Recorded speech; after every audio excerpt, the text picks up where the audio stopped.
Trečias laiškas. Apie tai, kaip nepasiduoti. Jei gali svajoti, vadinasi, gali ir įgyvendinti. Visiškai nekūrybingas, o tavo idėjos neoriginalios, išgirdo jaunas menininkas, atėjęs į vieno laikraščio redakciją ieškoti dailininko darbo. Vis dėlto jaunasis dailininkas neprarado pasitikėjimo savimi. Jis turėjo aiškę viziją, kad jo ryškiomis spalvomis piešiamo pasaulio su išgalvotais personažais idėja bus įgyvendinta ir privers žmonės pamiršti savo bėdas, leis vėl prisiminti vaikystę ir svajoti. Jaunojo menininko vardas buvo Walt Disney. Jis sukūrė didžiulę Disney imperiją.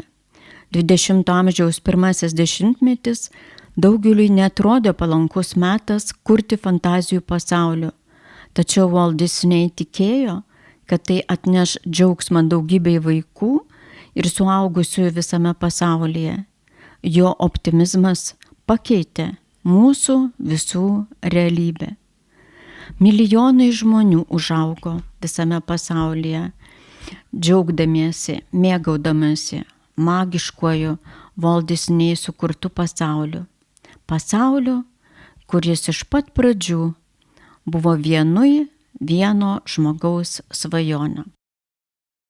Pagal Points of View. Iššūkiai. Aš tikiu, kad visos mano praeities nesėkmės ir nusivylimai iš tiesų padėjo pagrindą suvokimui, kuris leido pasiekti naują, man patinkantį gyvenimo lygį. Antonis Robbinsas. Iššūkiai ir pokyčiai buvo nuolatiniai mano gyvenimo palydovai. Vos tik geriau ar prasčiau įveikdavau vieną iššūkį, likimas man pasiūlydavo naują. Dažniausiai jį ir vėl priimdavau, nors širdis daužydavosi ir virpėdavo. Neretai tekdavo atlaikyti artimųjų ir draugų abejones. Kai kurie, aišku, linkėdami man tik gero klausdavo, ar nebijai ir kam tau šito reikia? Gyveni sau gerai, ramiai ir laimingai. Tačiau visada buvo ir tokių šalia, kurie palaikydavo, padrąsindavo. Laimė mano aplinkoje beveik nėra tokių, kurie būtų mane kvailinę ar puolę atkalbinėti. Tiesą sakant, nelabai jų ir paisyčiau. Kiekvienoje mūsų giminės kartoje buvo ir dabar yra stiprių moterų. Gal todėl visą laiką žinojau, kad ir aš, geriau ar blogiau, tačiau susitvarkysiu su iššūkiais, problemomis ir sunkumais. Ir susitvarkydavau. Be to, kiekviena tokia situacija mane ko nors išmokė ir padarė dar stipresnė. Netgi, jei aš tai suprasdavau tik gerokai vėliau. Duktė nekartą yra užsiminusi, kad iki šiol prisimena sudėtingą blokados laikotarpį ir nė už ką nenorėtų tai patirti dar kartą. Pasirodo, kad ir kaip stengiausi, vaikai vis tiek pajuto, jog kažkas darosi.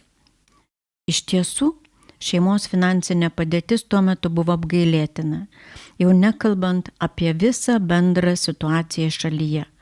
Atlyginimai buvo užšaldyti, o kainos žiauriai sukilo. Sudėjus mano ir vyro atlyginimą ir sumokėjus mokesčius, pinigų būtiniausiams maisto produktams šiaip taip užtekdavo tik 3 savaitėms. Kaip ir daugeliui moterų, teko keisti įpročius ir gyventi pasitelkus savo išmonę bei kitų patirtį. Dalijomės receptais, kaip iš kirvio koto paruošti šeimai pietus ir vakarienę, ar kaip iš likučių pasigaminti veido kremą ir net lūpdažį. Tiesa, pastarieji bandymai mane vis tik nuvylė. Tuo laikotarpiu laisvu nuo darbo metu daug mezgiau ir siuvau. Viską, ką tik galima numegzti ir pasiūti, kad tik nereikėtų to daikto ar rūbo pirkti. Sukau galvą, kaip prasimanyti daugiau pinigų. Bandžiau siūlyti savo siuvamus virtuvės komplektus, pirštines ir puotkeles parduotuvėms. Bet vienoms reikėjo didelių kiekių, o kitos visai nesileido į kalbas. Verslo nepavyko įsukti, užtat savo draugams ir artimiesiems galėjau dovanoti mielus daiktelius, pagamintus savo rankomis. Tik ne visi buvo patenkinti tokiomis dovanomis. Kalėdų proga iš labai gražios, spalvingais paveikslėliais papuoštos flanelės pasiuvau ir sūnui padovanojau pižamą, dar padailintą gražiomis sagutėmis. Pižama jam labai tiko, tačiau jis visai netrodė laimingas. Mat jis tikėjosi kitokios dovanos. Dar dabar prisimenu, kaip spaudė širdį, tai matant ir girdint. Mintise kartojau savo, kad tikrai ištversiu ir kad darysiu viską, jog tokia situacija daugiau nepasikartotų. Kovojau. Kai atrodo, kad pasaulis tartum atsisuko prieš jūs, prisiminkite vieną tiesą. Ir lėktuvas kyla prieš vėją. Henris Fordas. Pasakose laumės, fėjos ir burtininkės dažnai atneša naujagimiui dovanų.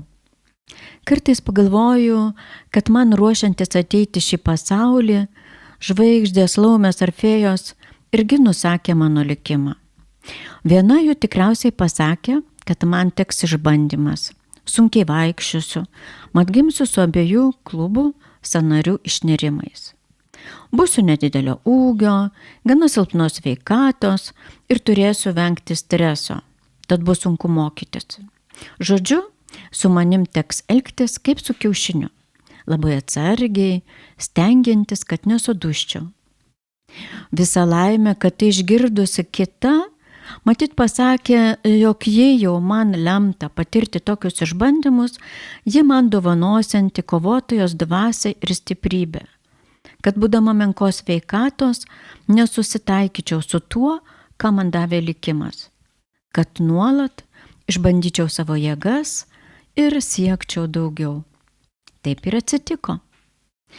Pasaulį išvydau arklio metais, vieną šaltą gruodžio dieną, suteikdama tėvams ir seneliams ne tik džiaugsmo, buvau jų pirmagimė, bet ir nemažai rūpesčių.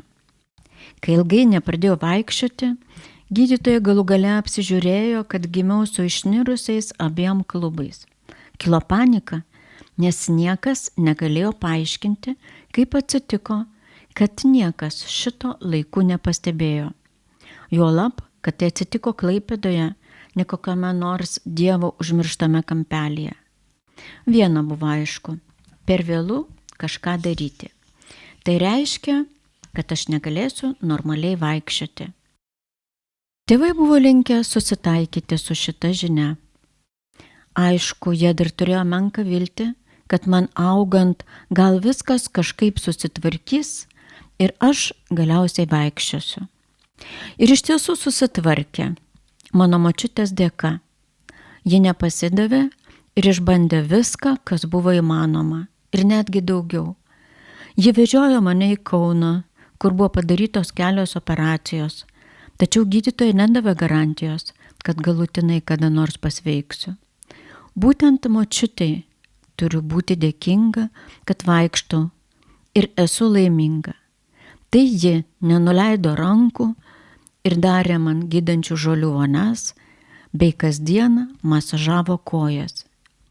Iš ankstyvosios savo vaikystės prisimenu būtent tas močiutės vonias ir masažus. Daugiau beveik nieko neprisimenu. Gal nelabai ir buvo ką prisiminti, jei vargiai galėjau pajudėti. Kurį laiką teko būti iki pusės įkalintai gipse. Nuotraukų iš savo ankstyvos vaikystės turiu nedaug. Visose mane kas nors laiko ant rankų ar sėdžiu atremtai didžiulės pagalvės. Kone pirmoji nuotrauka, kurioje stoviu be niekieno pagalbos, daryta vasarą, kai man buvo maždaug 3 metukai su puse. Joje įamžintas mano ir močiutės laimėjimas. Pirmieji mano žingsniai. Stovu, tiesa, kažkaip keistai, šleivai, kreivai, bet stovu. Tokia strazdanota, baltapūkė, primerktomis nuo saulės akimis ir didžiuliu kaspinu ant galvos. Rankose laikau po vaikišką kibirėlį, pilnutėlį braškių. Esu papuošta languota suknele, močiutės persiuta iš mamos suknelės. Kad ir kaip ten būtų, įvyko stebuklas ir tą vasarą aš pradėjau vaikščioti. Pirmas pranešimas. Eime, tu niekada nepajėgsi to padaryti. Ignoruok šį padarimą ir būsi pusiaukelėje savo tikslo link. Deividas Zukeris. Savo profesinę karjerą pradėjau įsidarbindama matematikos mokytoja. Man visai gerai sekėsi pedagoginis darbas. Maniau, kad laikui bėgant, įgydama vis daugiau patirties, galiu tapti gera mokytoja. Vis dėlto, per 3 metus supratau, kad darbas su vaikais nėra mano tikslas. Kitų galimybių ieškojau skaičiavimo mašinų gamykloje ir keliuose skaičiavimo centruose. Deja, pagaliau padedant dėdei mane priėmė dirbti profesinio techninio mokymo komiteto Respublikinio metodikos kabineto direktoriaus pavaduotoja. Šiek tiek padirbėjusi supratau, kad iššūkį man mestelė gyvenimas kartu su šituo darbu. Metodikos kabinetas buvo atsakingas už profesinio ir bendrojo ugdymo procesą profesinėse technikos mokyklose. Turėjau ne tik įsigilinti į šių mokyklų bei pedagogų darbo specifiką, bet ir greituoju būdu įgyti vadovavimo įgūdžių. Metodikos kabinete skirtingų laikų dirbo nuo 33 iki 35 darbuotojų. Tiesiogiai man pavaldžių buvo apie 10 žmonių. Buvau gerokai jaunesnė už daugelį jų. Pradėjau dirbti sulaukusi 28. Netrukus sužinojau, kad kai kurie labiau patyrę darbuotojai pasijuto neįvertinti, nes ne jiems buvo pasiūlyta ši vieta, nors jie to labai tikėjosi. Neapsidžiaugiau tai sužinojusi, tačiau įtikinau save, kad jeigu jau į šias pareigas buvau priimta būtent aš, vadinasi, turėjau kažką tokio, ko neturėjo mano labiau patyrę kolegos. Suvokiau ir tai, kad kai kas iš kolegų gali laukti menkiausios mano nesėkmės ir tai dar labiau skatino mane mokytis. Gerai prisimenu savo pirmąjį pranešimą. Turėjau kalbėti vienoje iš regioninių konferencijų mokyklų vadovams ir pedagogams. Per vasarą jau buvau spėjusi susipažinti su kai kurių mokyklų vadovais ir pedagogais. Išgirdau jų problemas ir rūpesčius, tad pamaniau, kad prieš prasidedant mokslo metams jiems bus naudinga susipažinti su ugdymo metodų naujovėmis. Skaičiau, rinkau medžiagą ir rengiau pranešimą. Džiaugiausi savo parašytų pranešimų, tačiau baigusi jį skaityti, jaučiausi nekaip. Nors susirinkusieji uždavė klausimų ir paplojo, tačiau visa tai ne per nago juodimą neprilygo tam, kaip aš tai įsivaizdavau. Mat, įpratusiai, kad visi klausosi mane susidomėję ir baigus pagiria už gerą kalbą, buvo sunku suvokti, kad deja šį kartą manęs niekas nepagirs.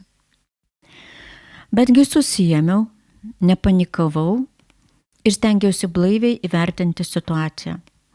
Supratau, kad darydama pranešimą negaliu skaityti iš lapo.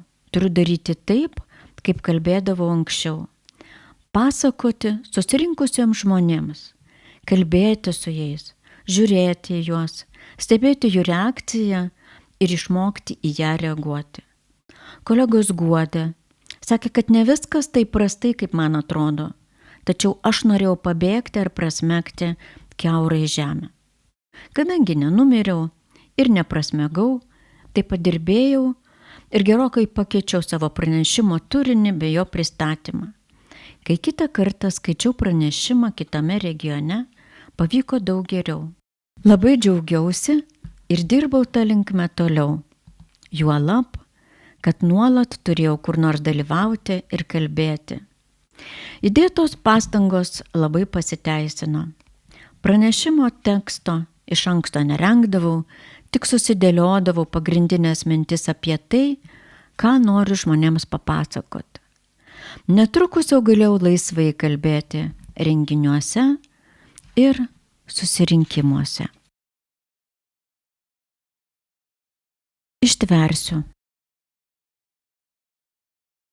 Pasaulis pilnas kančios, taip pat ir galimybių su ja susidoroti. Helena Keller. Baigusi studijas, grįžau į Klaipėdą. Metus dirbau vidurinėje mokykloje matematikos mokytoja. Po metų ištekėjau ir grįžau į Vilnių.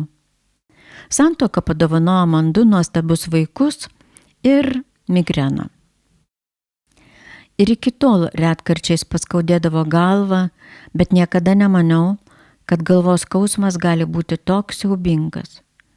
Sunkiausia ištverti, kol vaikai dar maži. Nuolatinė įtampa, miego ir poilsio trūkumas tikrai nepalengvino šios mano būklės. Namiškiai mane labai užjausdavo ir kiek galėdami stengdavosi padėti. Vaikščiodavo ant pirštų galiukų, kai bandydavau bent kiek nusnūsti. Paprastai migrena užeidavo 2 kartus per savaitę. Kiekvienas priepuolis trukdavo po 3 dienas. Kiekvieną kartą su aura kaip ir priklauso. Ko tik neišbandžiau, niekas nepadėjo. Kas paskatina migreną ar ją sukelia, gydytojams nustatyti nepavyko. Beliko su ją susigyventi. Būdavo dienų, kai atrodė, kad nebeatlaikysiu. Dešinę galvos pusę klaikiai skaudėjo, akise mirgėjo, galva svaigo, liežuvis neklausė, pynėsi ir malėsi burnoje. Tada reikėjo nežmoniškų pastangų, esant tokiai būsenai, vykti į komandiruotę, dalyvauti mokyklų patikrinimuose, skaityti pranešimus ar bendrauti su svečiais. Buvo taip sunku suregzti normalų sakinį lietuviškai, o kai tekdavo kalbėti angliškai, atrodė, kad galva sprogs, ar akys iššoks ant kaktos. Vaikams paaugus migrena retėjo.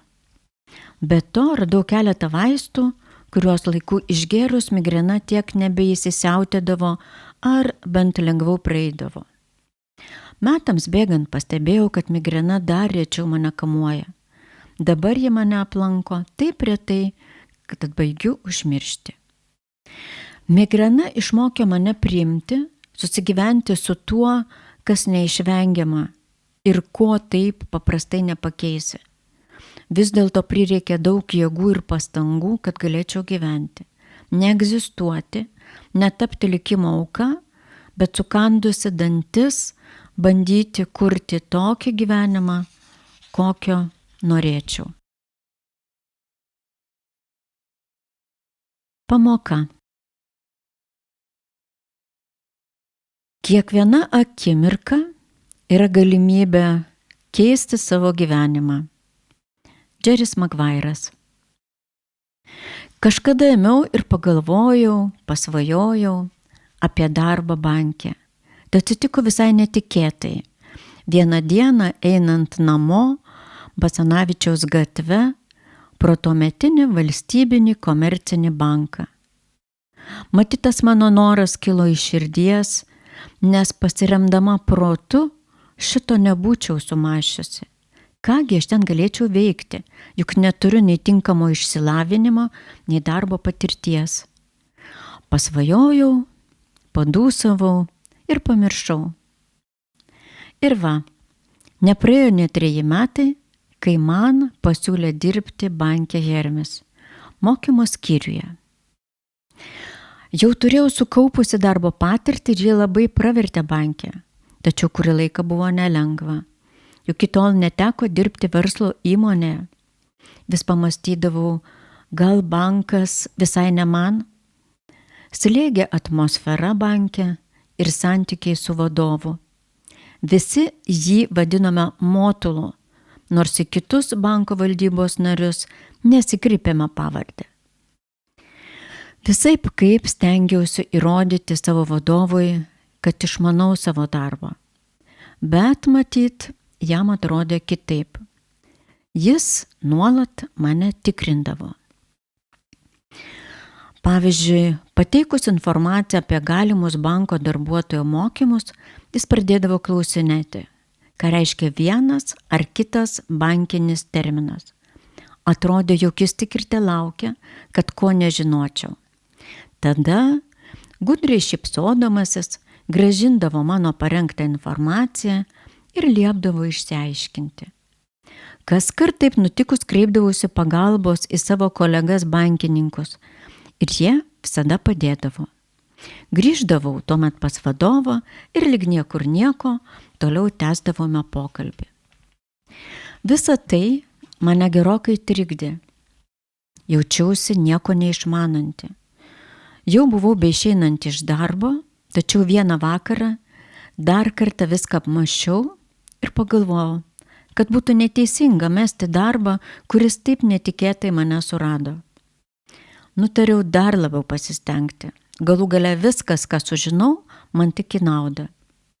Taip nusprendusi, ėmiau dar kruopščiau rengtis pokalbiams pas Motulą. Apmąstydavau, ko šį kartą jis galėtų manęs paklausti ir susirasdavau reikiamą informaciją bei apgalvodavau atsakymus. Norėdama daugiau sužinoti apie bankininkystę, keletą mėnesių mokymiausi Lietuvos bankininkystės, draudimo ir finansų institute pagal programą Tarptautinė bankininkystė. Kartą išklausęs manęs apie iždo operacijas, apie kurias man ką tik papasakojo iždo departamento vadovas Jonas, mano vadovas Motulas pakėlė telefono ragelį ir jam paskambino. Jonas pasakė tą patį, ką ir man, tik trumpiau. Motulas patenkintas atsilošė ir pirmą kartą mane pagyrė. Lengviau atsipūčiau, bet neleidau savo atsipalaiduoti dėl viso pikto. Nuo tos dienos mūsų santykiai tapo šiltesni, galima sakyti, net draugiškesni. Pajuokaudavome, pasiteiraudavau jo apie vienturtę dukrą ir mylimą katę. Mačiau, kad jam labai smagu pasakot apie dukrą ir katę. Netrukus vieną dieną jis papasakojo istoriją iš savo gyvenimo. Buvo dar labai jaunas, kai pradėjo dirbti vienoje organizacijoje vadovo pavaduotoju. Vadovas turėjo kitą 4 metais vyresnį pavaduotoją, kuris gerai dirbo ir buvo tapęs jo dešiniąja ranka.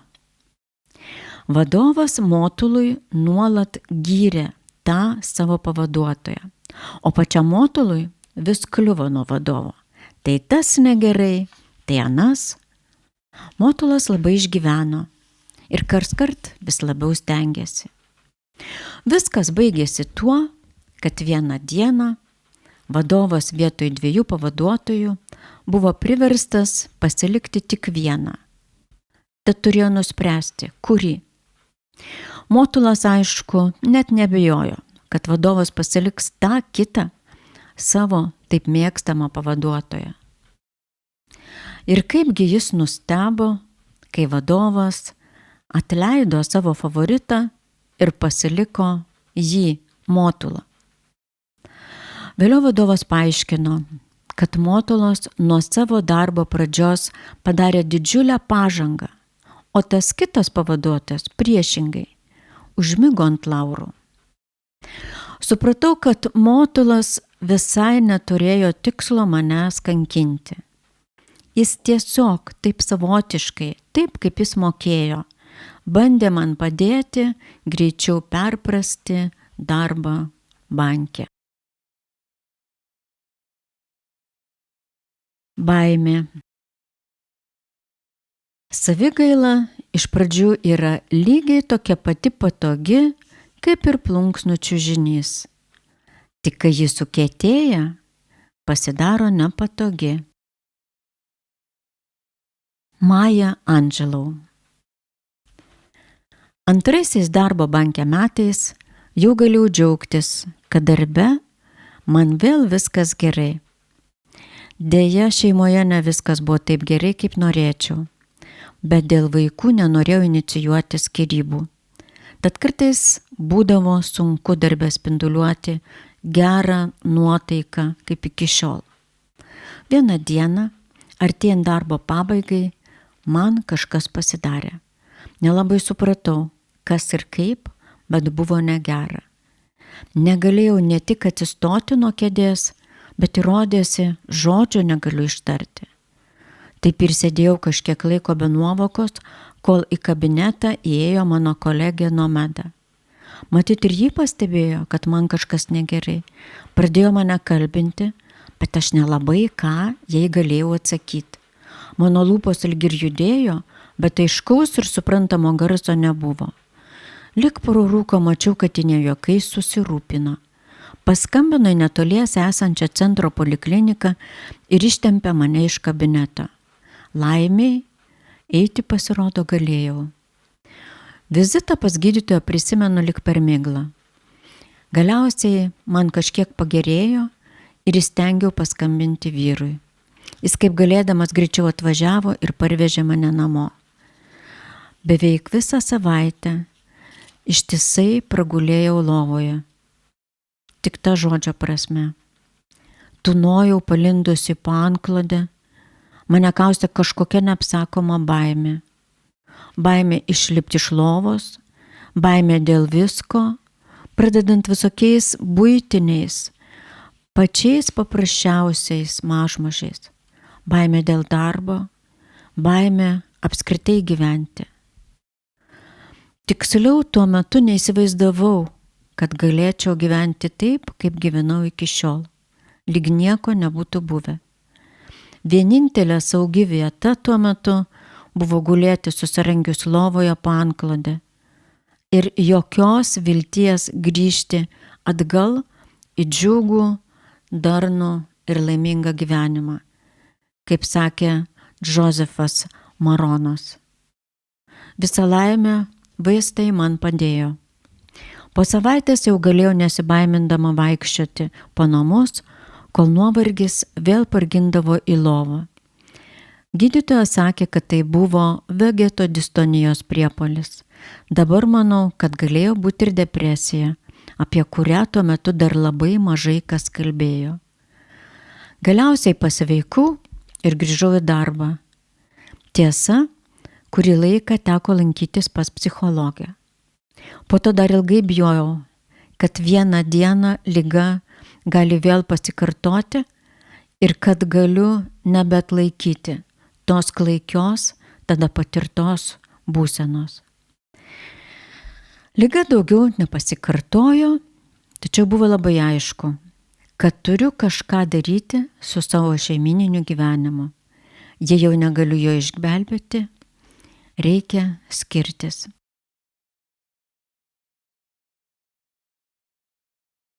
Nebūsiu nelaiminga. Galime rinktis. Ar paversti save apgailėtinomis būtybėmis, ar padaryti save laimingus. Pastangų abiem atvejais reikia tiek pat. Karlosas Kastaneda. Visgi blogosios laumės pranašystė nepaliko manęs. Nuo 40 metų mane vis labiau pradėjo kamuoti klubų sąnarių skausmai. Poliklinikoje darytos nuotraukos nemelavo. Jei noriu vaikščioti, vienintelė išeitis – operacija ir implantai. Šeimos gydytojas siūlė neskubėti ir operacijos nedaryti tol, kol galėsiu kentėti. Tai ir kentėjau.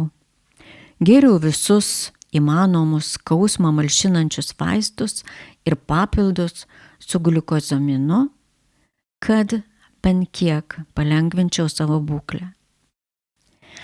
Nebegalėjau avėti savo mėgstamų aukštakulnių batelių. Sijonus ir sukneles pakeitė kelnes. Eidama į darbą ir iš darbo Vilniaus gatve su pavydu žvelgiau į šaligatvį nerūpestingai žingsniuojančias moteris, avinčias dailius batelius. Kiksnojau save ir likimą. Kodėl tai atsitiko man? Jei vieną dieną pasijusdavau geriau, bijojau, kad kitą dieną bus dvigubai blogiau. Dažnai tuo metu likdavau darbe po darbo valandų. Ir ne todėl, kad turėjau daug darbo, o todėl, kad negalėjau pajudėti iš vietos. Vos pabandžius atsistoti, kūną nutvilkydavo siaubingas skausmas. Iš akių riedėjo ašaros. Buvau labai nelaiminga ir gailėjausi savęs. Išgėrus vaistų nuo skausmo po kokio pusvalandžio palengvėdavo ir jau galėdavau nusigauti iki automobilio. Eilinį kartą Evai iš Švedijos banko atvykus į Vilnių, vieną popietę lydėjau ją į senamiestį. Jai patiko lietuviško lino dirbiniai, tad ir šį kartą norėjo nusipirkti staltiesę ir servetėlių komplektą. Bevaikštant po senamiestį man vėl pradėjo skaudėti kojas taip, kad negalėjau atgauti kvapo ir ašaros tryško iš akių. Nebegalėjau žengti nė žingsnio. Eva labai susirūpino, pasisiūlė iškviesti man taksi. Atsisakiau, manydama, kad pailsėjus bus viskas gerai. Visa laimė netoliese buvo cukrainė, ponių laimė. Paprašiau stiklinės vandens ir išgėriau vaistų. Kalbėjomės ir gurkšnojome kavą su pyragaičiais. Laukiau, kol palengvės. Evos paklausta trumpai papasakojo apie savo problemą. Ji paklausė, kodėl nesioperuoju. Paaiškinau, kad mano gydytoja patarė dar palaukti, neskubėti. Eva pakraipė galvą ir tarstelėjo, bet kodėl? Kodėl reikia taip kankinti žmogų? Šie žodžiai paskatino mane pergalvoti savo situaciją. Kaip galėdama greičiau paprašiau šeimos gydytojos siuntimo operacijai. Kai ji vėl bandė mane atkalbinėti, pasakiau tik tiek. Aš pavargau kentėti. Siuntimą gavau. Viena kolegė pasiūlė susitikti su savo pažįstama, kuriai nesenai buvo atlikta tokia pati operacija. Po susitikimo su ta moterimi labai gailėjausi, kad nepakalbėjau su ja anksčiau. Ji mane nuramino, kad viskas bus gerai. Štai jau 3 metai, kai ji grįžo į normalų gyvenimą ir visai pamiršo apie operaciją. Vitalija parekomendavo gerą chirurgą Raudono kryžiaus ligoninėje. Nedelsdama nuvykau pas jį ir suderinome operacijos datą. Operacija pavyko. Blogiausia buvo tai, kad visą laiką privalėjau gulėti tik ant nugaros. Pamažu pradėjau vaikščioti pasiremdama ramentais. Koridoriumi nerangiai judėjo kiti panašaus likimo pacientai, tik dauguma jų buvo gerokai vyresni už mane. Šitai besimokydama vaikščioti vieną dieną susipažinau su Veronika, 84 metų močiute iš Ignalinos. Ji pasikvietė mane į savo palatą ir parodė altorėlį, prie kurio ji kasdien meldžiasi už mokslininkus, kurie sukūrė implantus, ir už gydytojus, kurie kasdien palengvina gyvenimą daugeliu žmonių. Veronika gailėjosi, kad jos vyresnis brolis mirė iš skausmo, taip ir nesulaukęs galimybės operuotis. Nubraukusi ašarą ištryškusią prisiminus brolį, ji tuoj vėl pralinksmėjo ir pažvelgusi į mane savo šviesiomis akimis, paklausė, gal aš noriu paklausyti himno? Aišku, norėjau paklausyti. Nors labiausiai norėjau tiesiog pabūti ir pasikalbėti su tokia įdomia ir pozityvia močiute. Jai uždainavus klausiausi gerokai nustebusi. Veronika gražiu švelniu balsu dainavo man negirdėtą himną, kurį, kaip vėliau sužinojau, pati ir sukūrė, ir žodžius, ir muziką parašė. Pasirodo, ji kūrė poemas ir himnus, dažniausiai apie Lietuvą ir savo gimtąjį kraštą, Ignaliną. Kol buvau ligoninėje, kasdien susitikdavau su Veronika. Žinojau, kad Vilniuje nėra kas ją lanko. Po 3 mėnesių reabilitacijos grįžau į darbą, pasiramšiuodama alkūniniu ramentu. Dar po kelių mėnesių jau nebereikėjo ir gruodį aš jau šokau smagiame savo 50-mečio pokylyje. Jaučiausi kaip niekad gerai. Buvau tikra, kad gyvenimas grįžta į savo vėžes. Tik gailėjausi, kodėl nesioperavau anksčiau. Taip, žinojau, kad pavasarį manęs laukia antrojo klubo operacija, bet dabar tai buvo visai nebaisu. Jau buvau įsitikinusi, kad verta tam ryžtis.